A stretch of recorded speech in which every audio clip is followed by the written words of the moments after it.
మినిట్స్లో flight crash అయిన పరిస్థితి.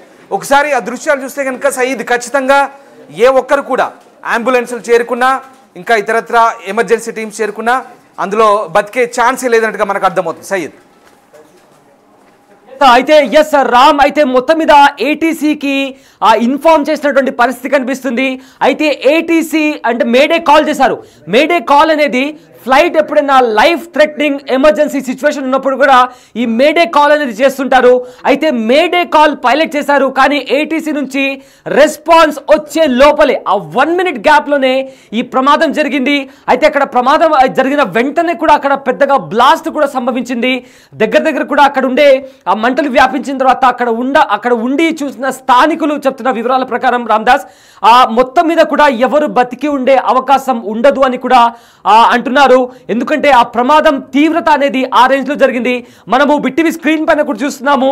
ఆ ప్రమాద ఘటన జరిగిన తర్వాత అక్కడ ఎలాంటి తీవ్రం అంటే అక్కడ ఎంత ఇంటెన్సిటీగా అక్కడ కనిపిస్తుందో కూడా మనకు చాలా స్పష్టంగా అర్థమవుతుంది.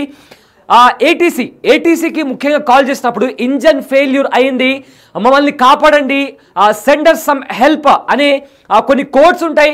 ఆ కోడ్ని వాడి కూడా పైలట్ ఏటీసీకి సమాచారం ఇచ్చారు. అయితే ఏటీసీ క్విక్ రెస్పాన్స్ ఉంటుంది. ఎందుకంటే మేడే అనేది ఒక ఎమర్జెన్సీ కాల్. ఎప్పుడైనా హైజాక్ లాంటి సిచ్యువేషన్స్ కానీ లేదా ప్లేన్ అనేది క్రాష్ అవుతుంది అనే సిచ్యువేషన్స్ అంటే లైఫ్ థ్రెటనింగ్ సిచ్యువేషన్స్ వచ్చినప్పుడు ఈ మేడే కాల్ చేస్తుంటారు. అయితే ఈ మేడే కాల్కి చాలా క్విక్ రెస్పాన్స్, అంటే మేడే కాల్ చేసిన with in fraction of seconds response అనేది వస్తుంది. కానీ ఆ సెకండ్స్ అంటే ఆ పైలట్కి ఆ ఇన్ఫర్మేషన్ వచ్చే లోపలే ఇంతలో అన్ఫార్చునేట్లీ ఈ క్రాష్ ల్యాండింగ్ అయింది. సో ఇందులో 242 మంది ప్యాసింజర్స్ ఉన్నారంటున్నారు అండ్ 12 మంది క్రూ మెంబర్స్, 2 పైలట్స్, అది కూడా most experience pilot. And this is very unfortunate situation. ఎందుకంటే ఇలాంటి ఘటన బహుశా ఇప్పటి వరకు ఎప్పుడు జరగలేదు ఇండియాలో కూడా అని చెప్తున్నారు. ఇప్పటికే ప్రధాని మోదీ అఫీషియల్స్తో మాట్లాడుతున్నారు, హోంమంత్రి అమిత్ షాతో కూడా మాట్లాడారు. వెంటనే ఏవియేషన్ మినిస్టర్ని, గుజరాత్ సీఎంని కూడా ఘటనా స్థలానికి చేరుకోవాలని కూడా ఆదేశించారు. అక్కడ రెస్క్యూ ఆపరేషన్ కూడా జరుగుతుంది. అండ్ ఇప్పటికే కొన్ని అక్కడ స్థానికంగా ఉండే వాళ్ళ దగ్గర కూడా ప్రమాదాలు జరిగి 105 మంది వరకు కూడా ఎఫెక్ట్ అయినట్లు కూడా చెప్తున్నారు. వెంటనే హుటాహుటిని అక్కడ హాస్పిటల్స్ కూడా తీసుకెళ్లారు. అండ్ ఆల్సో ఆ ప్రమాదంలో చిన్నారులు, అప్పుడే పుట్టిన చిన్నారులు ఉన్నారు. కెనడాకి సంబంధించిన అక్కడి సిటిజన్స్ కూడా అక్కడ ఉన్నారు. సో మొత్తం మీద ఈ ఘటనకి సంబంధించి ఇప్పటికే ఇందాక నేను చెప్పినట్టు మేడే కాల్ అనేది చాలా ఇంపార్టెంట్ ఎమర్జెన్సీ కాల్. ఈ కాల్ చేసిన with in fraction of seconds ATC వెంటనే రెస్పాండ్ అవుతుంది. ఎందుకంటే మేడేకి ఉన్న ఇంపార్టెన్స్, మేడే కాల్కి ఉన్న ఇంపార్టెన్స్ అలాంటిది. ఎందుకంటే లైఫ్ థ్రెటనింగ్ సిచ్యువేషన్ ఎమర్జెన్సీ ఉన్నప్పుడు ఈ మేడే కాల్ని చేస్తుంటారు.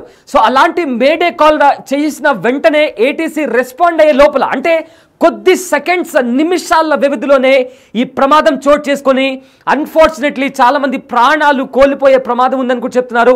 ఎందుకంటే అక్కడ జరిగిన సిచ్యువేషన్ మనం చూస్తుంటే ఒక వాల్కనో ఎరప్ట్ అయితే ఎలా అయితే మంటలు వ్యాపిస్తాయో ఆ రేంజ్లో అక్కడ మంటలు వ్యాపించాయి. అండ్ అక్కడ స్థానికంగా ఉండే వాళ్ళ మీద కూడా ఆ ఎఫెక్ట్ చూపించే ప్రమాదం కూడా ఉంది. అండ్ హుటాహుటిన అక్కడ రోడ్స్ అన్ని కూడా బ్లాక్ చేశారు. 117కి టేక్ ఆఫ్ అయిన తర్వాత అండ్ ఇంకా చాలా డీటెయిల్స్ వస్తున్నాయి. ఎస్ రామ్, కరెంట్ మనకు వస్తున్న అప్డేట్స్ ఏంటి రామ్? అండ్ ఏటీసీకి సంబంధించి, మేడేకి సంబంధించి వస్తున్న ఆ డీటెయిల్స్ ఏంటి? 625 ఫీట్ల ఎత్తులో ఈ ఫ్లైట్ అక్కడ నుంచి క్రాష్ అయినట్టుగా చెప్తున్న పరిస్థితి కనబడుతుంది. ఇక ఎయిర్ ఇండియా గ్రూప్ని ప్రస్తుతం టేకాఫ్ చేసినటువంటి టాటా గ్రూప్ ఏదైతే ఉందో వాళ్ళు స్పందించారు. వెంటనే టాటా గ్రూప్ కూడా సోషల్ మీడియాలో ఒక ట్విట్టర్లో స్పందించిన పరిస్థితి కనబడుతోంది. With profound sorrow I confirm that Air India flight 171 operating Ahmedabad London Gatwick was involved in a tragic accident today.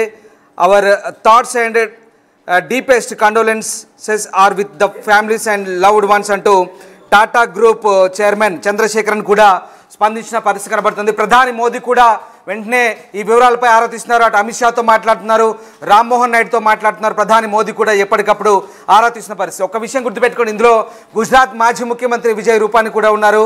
ఇందులో ఎవరు కూడా బతికే ఛాన్స్ లేదు. బహుశా దీనికి సంబంధించి, ప్రమాదానికి సంబంధించి కూడా ఇటు ప్రధాని కూడా స్వయంగా ఆరా తీస్తున్న పరిస్థితి కనబడుతోంది. అహ్మదాబాద్ చేరుకునే లోపు ఎప్పటికప్పుడు అటు డైరెక్టర్ జనరల్ ఆఫ్ సివిల్ ఏవియేషన్తో కానీ అలాగే స్థానిక ఎయిర్పోర్ట్ అథారిటీస్తో కానీ ఇప్పటికే కేంద్ర విమానయాన మంత్రి మాట్లాడుతున్నారు, హోంమంత్రి మాట్లాడుతున్నారు. గుజరాత్ ప్రభుత్వం కూడా ఎప్పటికప్పుడు వివరాలు తెప్పించుకుంటున్న పరిస్థితి కనబడుతోంది. టేకాఫ్ అయిన కొద్దిసేపటికి సరిగ్గా 1:38 లేదా 39 నిమిషాలకి టేకాఫ్ అయింది. టేకాఫ్ అయిన తర్వాత వెంటనే ఈ ప్రమాదం చోటు చేసుకుంది. అప్పటికే ఏటీసీ సెంటర్తో సంబంధాలు కట్ అయ్యాయా లేదా ఏటీసీ సెంటర్తో టచ్లో ఉంటూనే ఏదైనా అనుకోని ప్రమాదం సంభవించిందా? అంతా 5 నిమిషాల్లోనే జరిగిపోయింది. ఎలా జరిగింది? అప్పటికే ఆ రేడియో కాల్లో మాట్లాడిన సందర్భంలో తాము ప్రమాదంలో చిక్కుకున్నాం, వెంటనే రెస్క్యూ చేయమంటూ ఒక call, immediate call within 1 minute అసలు ఏం జరిగింది అంటే విమానం బయలుదేరే ముందు ఇంత అంతర్జాతీయ విమాన సర్వీస్ అది బోయింగ్ 737 డ్రీమ్ లైనర్ అనేది చాలా మంచి హిస్టరీ ఉంది.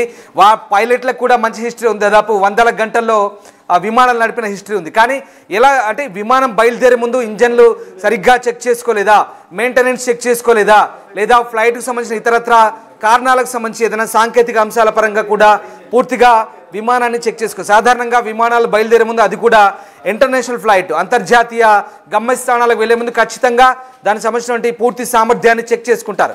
ఇంజన్లో లోపాలున్నాయా, సాంకేతిక కారణాల లోపాలున్నాయా, టర్బైన్లు సరిగ్గా ఉందా, లేదంటే క్రూ సరిగ్గా ఉందా, లేదంటే మిగతా అంశాల పరంగా కూడా నావిగేషన్ కరెక్ట్ ఉందా, ఇవన్నీ